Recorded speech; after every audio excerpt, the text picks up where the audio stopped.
Intellectual property. The impact of thoughts. BD0615 from October 12, 1938, taken from book number 13. Try to absorb spiritual goods today, which is to be imparted to you in all simplicity and purity.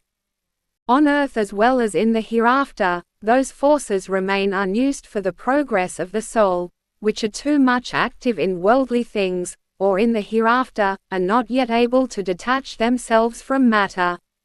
All power, which is wasted in such a way, turns again to matter and strengthens it in its existence. In order to make this comprehensible to you, you must know that all power is nevertheless spirit. Spiritual power therefore turns again towards that which is to be diminished. Matter is to be defeated, but in this way the human being contributes to it that spiritual powers are again given to matter and thus gains strength and durability. This is the saddest process in all worldly desire and fulfillment. Imagine how everything spiritual had to be available according to God's will, in order to gradually shape itself in such a way that it was finally allowed to be embodied in man, and that this power is now released again, but to the opposite effect. That it helps to increase the power of evil instead of fighting against it.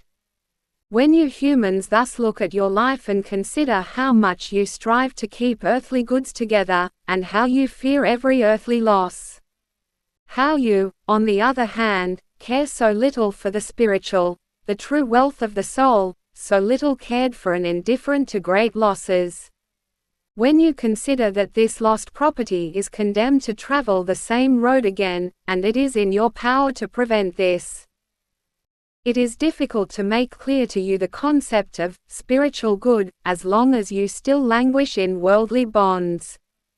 Only the immersion in spiritual things awakens in you the understanding for how spiritual forces express themselves and how valuable for eternity, for the redemption from deep night, the working of these spiritual forces can be, and how therefore all attention should be directed to the correct use of this most precious good.